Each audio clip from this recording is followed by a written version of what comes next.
சமூக ஆர்வலரான அன்னை வி.ஜி. சரவணன் அவர்கள் கடந்த 5 ஆண்டுகளுக்கும் மேலாக ஸ்ரீவைகுண்ட தொகுதி மற்றும் அதன் சுற்று வட்டார பகுதிகளில் உள்ள ஆதரவற்ற ஏழை எளியவர்களுக்கு இல்லம் தேடி இரவு உணவு திட்டத்தை ஏற்படுத்தி உணவு வழங்கி வருகிறார்.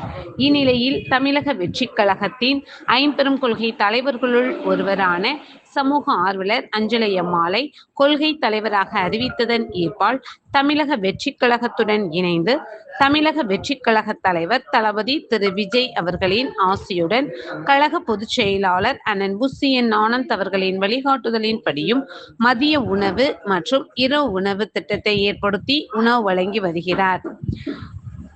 4/5/2026 அன்று ஸ்ரீவைகுண்டம், கோட்டைக்காடு, உண்டியலூர், ஏரல், கீழமங்கலக்குறிச்சி, சிறுதொண்டநல்லூர் ஆகிய பகுதிகளில் உள்ள ஆதரவற்ற ஏழை எளியவர்களுக்கு மதிய உணவும், அண்ணா நகர், கொட்டாரக்குறிச்சி, ஆறுமுகமங்கலம், அரசன்குளம், மாரமங்கலம், இடையர்காடு, தளவாய்புரம், சம்படி, சம்படி காலனி, மேலச்சம்படி மற்றும் அதன் சுற்று வட்டார பகுதிகளில் உள்ள ஏழை எளியவர்களுக்கு இரவு உணவும் தமிழக வெற்றிக் கழகம், தூத்துக்குடி மேற்கு மாவட்டம் ஜனநாயகனின் தீவிர ரசிகர், சமூக ஆர்வலர் அன்னை வி.ஜி. சரவணன் அவர்களின் சார்பில் அன்று 218 நபர்களுக்கு உணவு வழங்கப்பட்டது.